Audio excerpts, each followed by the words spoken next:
Nous voyons la réalité de la bataille et beaucoup de lois qui régissent cette bataille. Mais de quoi avons-nous besoin si notre raison d'être est de vaincre? Vous pouvez répondre de diverses manières.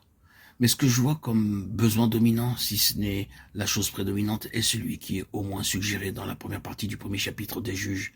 Là, la question est posée. Qui de nous montera le premier contre les Cananéens pour les attaquer? L'Éternel répondit, Judas montera. Et Judas dit à Simon, son frère, monte avec moi dans le pays qui m'est échu par le sort, et nous combattrons les Cananéens. J'irai aussi avec toi dans celui qui t'est échu en partage. Et Simon alla vers lui. Judas monta, et l'Éternel livra entre leurs mains les Cananéens, les Phéréziens. Ils bâtirent 10 000 hommes à Bézek. Il y a ici un travail effectif, une réelle efficacité. Qu'y a-t-il eu derrière cela? Il y a eu la communion fraternelle, la coopération. Ici, vous trouvez l'esprit de fraternité se manifestant par une serviabilité mutuelle, un soutien mutuel dans le combat. L'ennemi a maintenu sa possession et a résisté au peuple de Dieu à cause d'un manque dans ce domaine.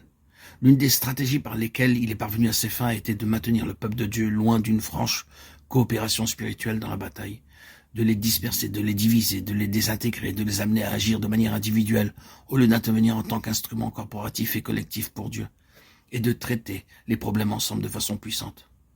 Nous ne dirons jamais assez l'importance de cette chose. C'est le fardeau de mon cœur que le grand besoin du Seigneur est d'avoir un instrument de prière qui s'assemble dans un seul but, celui de chasser l'ennemi du terrain qu'il occupe.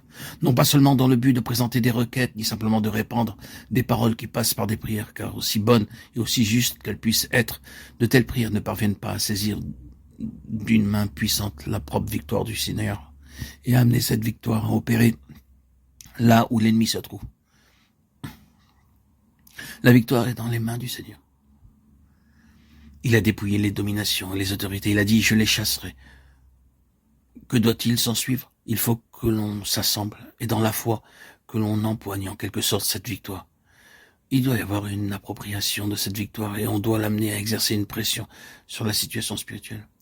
À moins que nous obtenions quelque chose de ce genre, nous ne verrons pas la contrepartie spirituelle de cette puissante expérience de triomphe qu'ont connue Judas et Simon. Là, le progrès est réel. Là, nous voyons l'ennemi contraint de quitter le terrain. Que ne donnerais-je pour que le peuple de Dieu s'assemble pour travailler dans la prière, pour un travail effectif, venant dans un esprit en travail, avec une intelligence avisée, dans une pleine résolution de cœur et comme un seul homme, dans un esprit de communion fraternelle, parce que c'est le témoignage du Seigneur qui est en jeu, qui se trouve impliqué, qui est lié à cela. Pour cette venue ensemble et un règlement définitif des situations où foisonne l'influence satanique afin de déblayer le terrain de l'ennemi. C'est le besoin du Seigneur aujourd'hui. Je ressens que c'est le besoin prééminent du Seigneur.